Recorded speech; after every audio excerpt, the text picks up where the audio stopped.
तर नमस्कार मित्रांनो, स्वागत आहे परत आपल्या तुमच्या एका नवीन ब्लॉग मध्ये। तर मित्रांनो, आज आम्ही जाणार आहे पंचवटी गंगा आरती बघण्यासाठी आणि तसंच आम्ही दर्शन करण्यासाठी आपलं काय बोलतात कपालेश्वर मंदिरात पण जाणार आहोत। तर आमचा ब्लॉग शेवटपर्यंत पूर्ण बघा। अरे बाय। कुठं? पंचवटीला। बरं चल।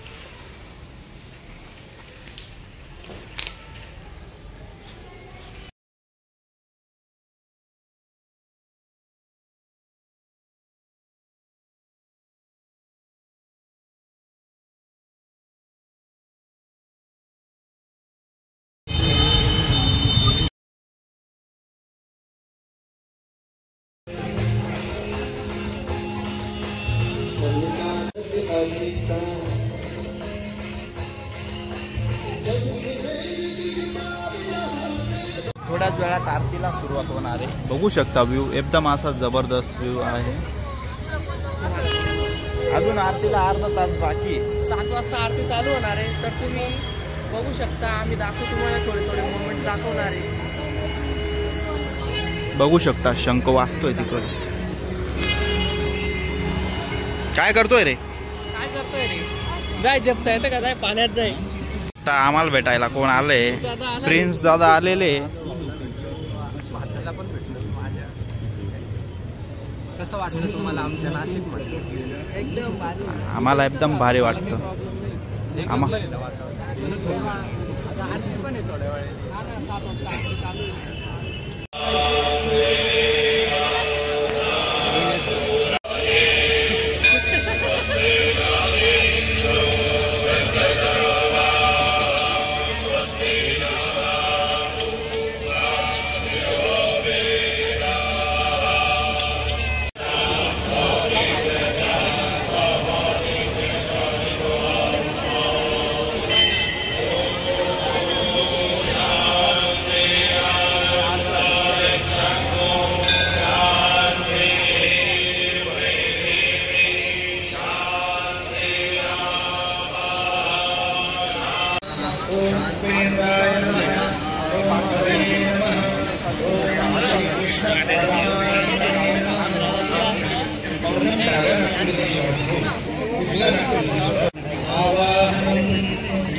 श्री गंगा गोदावरी नमः।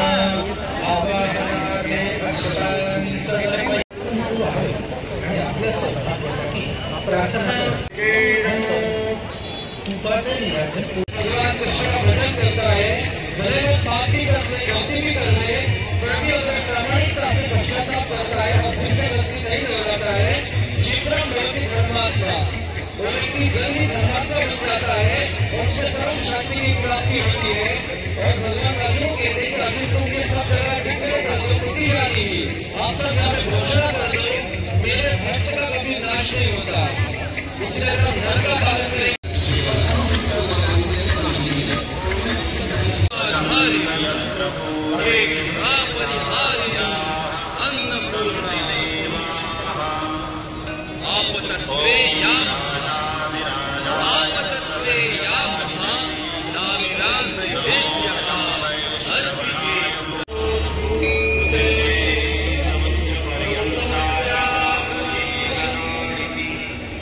Sattva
मित्रांनो आता आरती संपली आहे आणि मला काही थोडं सामान घ्यायचं आहे, ते सामान घेऊ तर कपालेश्वरचं पण दर्शन घेऊ, ते पण तुम्हाला दाखवतो.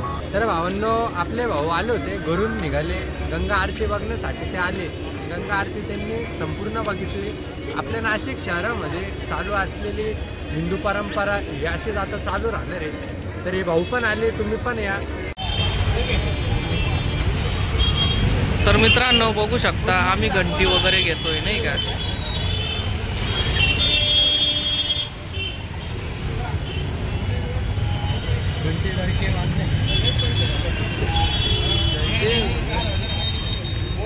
घे ना, मोठीच घे थोडी.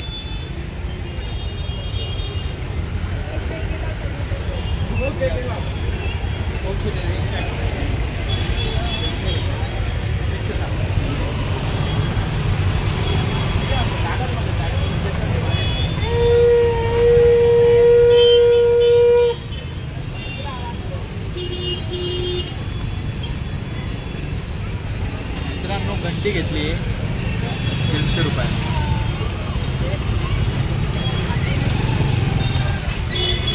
तुम्हाला काही वस्तू घ्यायच्या असतील तर भाव करणं खूप गरजेचं. तर मित्रांनो गौरवनी घंटी घेतली आहे, पैसे पण दिले गेले.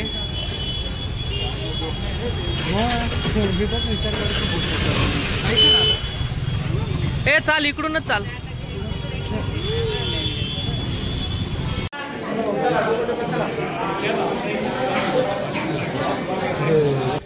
तर मित्रांनो कपालेश्वरचं पण दर्शन झालंय.